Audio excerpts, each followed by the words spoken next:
Their house is weird, I can't blame them. I know, well, that's not nice. Selling Coyote Pass became a reality. Christine laughed for a reason, because nothing says poetic justice like Kody living downwind from a sewage plant. Christine Brown's dry observation, "Their house is weird, I can't blame them," might be one of the most unintentionally profound statements in the entire Sister Wives saga. It's not just a jab at questionable decor. It's a diagnosis of the entire Robyn and Kody aesthetic. Cluttered, overcompensating, and blissfully unaware of its own absurdity. When Kody proudly declared that the sale of Coyote Pass became real after he and Robyn found their new home, it was classic Kody speak, self-congratulatory and conveniently selective. No mention of the ex-wives, no talk of fairness, no shared vision for the family. Just him and his shy, pretty wife, retreating into yet another overpriced monument to ego. The irony, of course, is that every property Kody touches seems to share a theme: hauntingly bad taste and even worse surroundings. The so-called new house sits near a cinder mine, a sewage plant, and, rumor has it, a dog food factory. One might call it poetic justice. The man who buried his family in emotional toxicity now gets to breathe it in. Literally. Every gust of wind will be a scented reminder of his choices. Let's not forget the realtor either, Justin Bemis, who somehow keeps unloading these architectural horrors onto the Browns. Between Haunted Mansion, Prairie Plague Pass, and now Dark Cloud Manor, Bemis has to be laughing all the way to the bank. And why wouldn't he? Kody's the dream client, someone who thinks a higher price tag equals prestige, and who mistakes gaudy excess for success. The interiors are another exercise in aesthetic malpractice. The old house was a shrine to brown-on-brown misery. Walls, furniture, even the air seemed painted in upset chocolate. The new house may have white walls, but the flooring looks like it was inspired by an Ed Hardy fever dream. With Ariella running around, the acoustics alone could double as a medieval punishment. Even stranger, the Browns never redecorated their old home. Not once. No fresh paint, no personalization, nothing to suggest life beyond the cameras. It's as if they were squatting in someone else's failed Pinterest board. Meanwhile, Christine's snide comments aren't bitterness, they're reclamation. After years of gaslighting and emotional neglect, she's earned the right to laugh at the absurdity of it all. Kody's empire of dust and drywall is collapsing under the weight of its own delusion, and she's the only one willing to call it what it is. So yes, Christine was right. Their house is weird. But then again, weirdness has always been the Brown family's most consistent design choice. Here's what they don't tell you about Robyn Brown's makeover. It wasn't fashion, it was control. Among the many mysteries orbiting the Brown family, none is more puzzling, or frankly entertaining, than Robyn Brown's wardrobe choices. While her sister wives manage to cultivate distinct styles, Robyn seems trapped in a decades-old time warp. Janelle occasionally nails the competent professional aesthetic. Mary experiments with quirky flair, and Christine has perfected the approachable suburban mom uniform. Robyn, however, appears to dress exclusively from the Action Slacks catalog circa 1978. Black slacks, sensible shoes, and a print blouse topped with a matching beaded necklace. It's a look that screams office manager at the world's most depressing dental practice, not TLC reality star. The ensemble is so lifeless that even Kody's infamous bedazzled jeans feel avant-garde by comparison. One might think a woman in her 40s could find a middle ground between polygamist matron and department store mannequin, but here we are. The tragedy doesn't end with the clothes. Robyn's hair, perpetually arranged in those stiff doo-doo curls, seems inspired by an American Girl doll who's seen better centuries. It's astonishing that in an era of YouTube tutorials and dry shampoo, anyone voluntarily commits to ringlets that could double as a cautionary tale in a 1980s salon brochure. And those eternally matched necklaces and earrings? a personal affront to good taste everywhere. Ironically, Robin looks infinitely better when she abandons the costume. Sightings of her in the wild reveal a younger, fresher woman. Minimal makeup, straight hair, jeans, and a t-shirt. Unfortunately, Kody reportedly prefers the heavy makeup, the crunchy curls, and the polyester office attire. In other words, he's dressing his wife to resemble his mother, not his partner. And Robin, ever the dutiful participant, complies. Her early seasons tell a different story. Lighter makeup, softer styling, and genuine warmth. Then came Kody's influence, the clownish Cleopatra Halloween makeup, the theatrical curls, the aging effect of excess foundation. The result? Less leading lady, more whatever happened to Baby Jane. The comparison to old mail-order fashion catalogs like Blair's or Fingerhut feels almost charitable. Those outfits at least promised coordination and convenience. Robin's look, by contrast, feels curated by someone with a vendetta against modernity. The set jewelry, the polyester sheen, the complete absence of personality. It's all there. Perhaps Kody's motives are practical. Why risk other men noticing his favorite wife when he can style her into invisibility? But even strategic frumpiness can't disguise the truth. Robin's aesthetic has devolved from modest to matronly, from earnest to embalmed. In the end, the only real makeover Robin needs isn't cosmetic. It's psychological. A woman who feels beautiful in her own skin doesn't need action slacks to prove it. They call Mary Brown the funny one. But is she really funny or just the loudest person in the room? Mary Brown's sense of humor could best be described as tragically adolescent, the sort of thing one might expect from a middle schooler discovering innuendo for the first time, not a grown woman who prides herself on being the funny one. Watching her giggle uncontrollably at a man named Bob because it could be spelled with an extra O is less endearing and more secondhand embarrassment in motion. The eggplant and peach emoji tier of humor may have its place on the internet, but it collapses under the weight of Mary's own self-proclaimed comedic genius. There's also the glaring hypocrisy. Mary can dish out juvenile jokes with abandon, but when a man at a speed dating event dares to tease about polygamy, she reacts as though he's insulted her ancestry. Apparently, it's only funny when the punchline belongs to her. The overreaction reveals more than a thin skin. It exposes a need for control disguised as wounded dignity. And that's the core of it. Mary doesn't actually want a partner. She wants an audience. Her ideal man seems to be a part-time companion who materializes when she wants validation and disappears when she's done performing. She demands laughter on cue, praise without irony, and compliance without question. In essence, she's seeking a male sister wife, a convenient accessory to orbit her self-importance. The immaturity isn't just in the humor, it's in her entire emotional framework. Once the favorite and original wife, Mary seems frozen at the age she was when that status still mattered.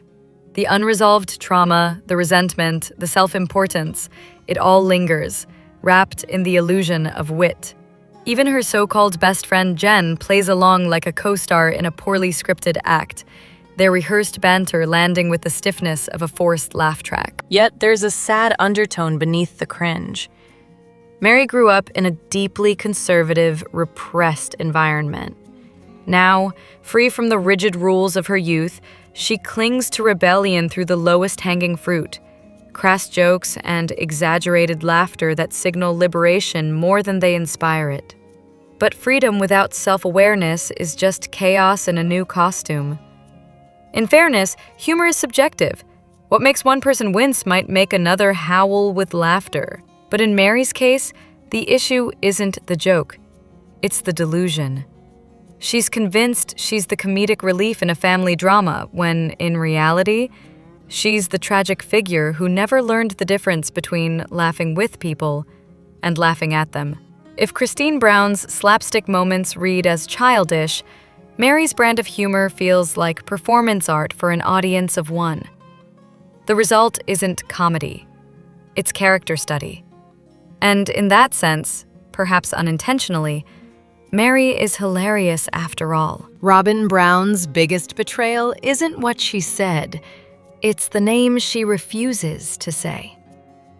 There's a strange phenomenon unfolding in Sister Wives, a silence so deliberate it borders on performance art. Robin Brown, ever the polished face of polygamist diplomacy, appears incapable or unwilling to utter Garrison's name. Once upon a time, she'd at least gesture vaguely in his direction with phrases like, "special passenger." Now it's been reduced to the broad, emotionless, "your kids," a verbal broom sweeping all the inconvenient Brown offspring into one nameless pile. It's difficult not to notice the irony. Robin, who once painted her ex-husband Preston as an absentee father, claiming he neither paid child support nor showed up, has found herself cosplaying the very role she condemned. Kody, her supposed soulmate, has followed that script with near-theatrical precision. Estranged children, unpaid support, emotional absenteeism. A dream come true, if one's dream is hypocrisy. Of course, Robin's past financial acrobatics are part of this pattern. She arrived with a $40,000 debt, generously cleared by her ex-in-laws, only to burn through their goodwill and the money with stunning efficiency. Yet she somehow managed to cast herself as the long-suffering victim, a role she continues to perform flawlessly, even as reality tugs at the seams of her narrative. The selective amnesia extends beyond finances. Robin no longer names any of the original Brown children unless absolutely forced to.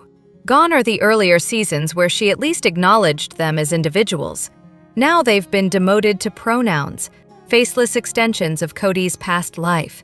It's as if their very names might stain the carefully curated image of her new family.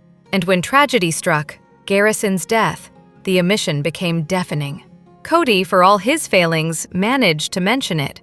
Robin, meanwhile, reduced the family's collective grief to vague, bad memories and divorces. No name, no acknowledgement.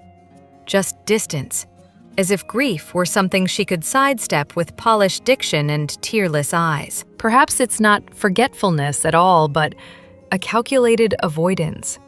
Saying Garrison's name would mean confronting her own role in the fractured family dynamic. The tension, the alienation, the emotional fallout that helped push him away. Avoidance, in that light, becomes her preferred form of absolution. And then there's the morbid spectacle. The endless photos of Garrison's urn, crafted by Mitch. A gallery of grief curated like a lifestyle shoot. Proof not of mourning, but of meticulous self-presentation. Where others grieved, Robin posed. So no, she doesn't forget names. She erases them.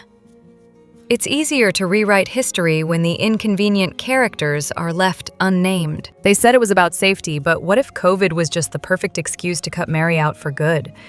The great irony of the Brown family saga is that family values have always been their favorite prop, and no one wielded it more theatrically than Robin and Kody. Nowhere was this clearer than in season 16, when Mary, the original wife, found herself politely exiled under the guise of public health. Mary's attempt to stay connected to Robin's children, particularly Solomon and Ariella, exposed more than just loneliness. It revealed the entire emotional economy of the family. She wasn't suddenly maternal out of nowhere.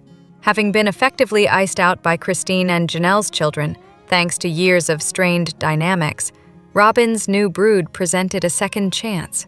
A clean slate. No teenage resentment, no baggage, just two young kids she could bond with and, perhaps, a pathway back to relevance in both the family and Kody's orbit. But that fantasy collapsed under the weight of Robin's convenient COVID safety protocols, which somehow applied most strictly to Mary, the one wife actually following them. It was an almost surgical cruelty.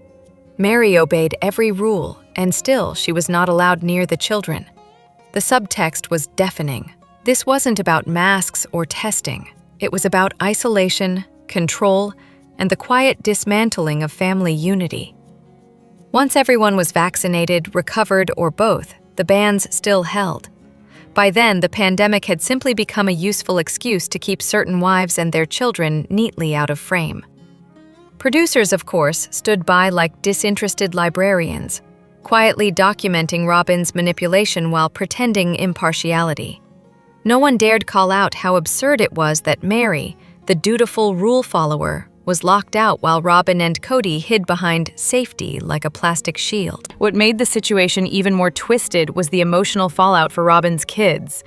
These children had known Mary as a loving, involved figure, someone who read stories, played, and cared. And then she vanished, punished not for wrongdoing, but for existing outside Robin's narrative of victimhood. The children's confused reactions when they later saw Mary again, half tearful, half wary, betrayed the kind of emotional whiplash only deep manipulation can produce. Mary herself was hardly blameless in the emotional chess match. Her desire for connection, tinged with the hope that doting on Robin's children might earn her a crumb of Kody's attention, kept her tethered to a dynamic that thrived on using her. Robin, ever the strategist, knew exactly how to keep her close, flattering her with best friend status, encouraging the bond with her kids, and then withdrawing it all once her own goals were met. In the end, Robin didn't need Mary's friendship. She needed her presence for optics. A loyal on-screen ally, a filler in confessionals, a sentimental prop in the sister wives tableau. And when that usefulness ran dry, so did the pretense of sisterhood. This storyline wasn't about a virus. It was about control, disguised as concern. Mary's exclusion was not collateral damage of safety measures. It was the final act of a long, deliberate campaign to cement Robin as the central wife and erase the illusion of equality. And the most tragic part? Everyone, Mary, the kids, even Kody himself, seemed to buy into the performance. Everyone pities Mary Brown. But should we? Maybe the real tragedy isn't what Kody did to her. It's what she keeps doing to herself. There's something uniquely bleak about watching Mary Brown. She doesn't evoke outrage so much as a weary sigh, the kind reserved for people who've built their own cages and then decorate them with motivational slogans. After years of humiliation at the hands of Kody Brown, Mary remains emotionally tethered to him, performing joy for the cameras with all the authenticity of a department store mannequin. Her laughter is rehearsed, her healing performative, and her Worthy Up project, an ironic masterpiece of misplaced self-awareness, feels like a business plan drafted in denial. For all her public insistence that she's moved on, Mary continues to orbit Kody's son, desperate to remain his favorite ex-wife, as if that title carries any dignity.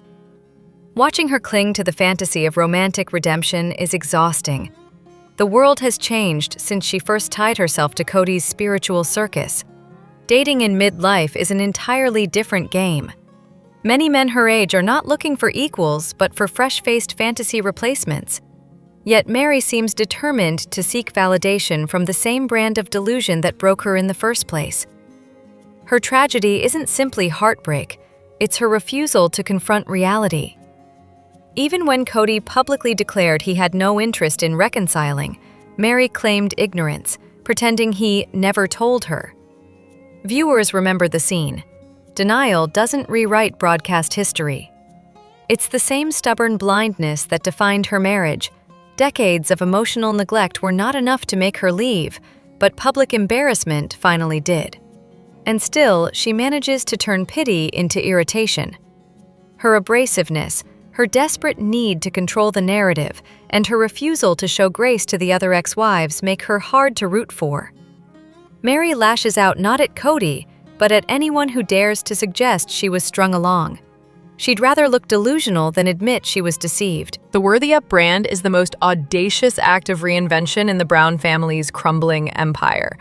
A woman who spent years groveling for scraps of affection, now offering empowerment advice.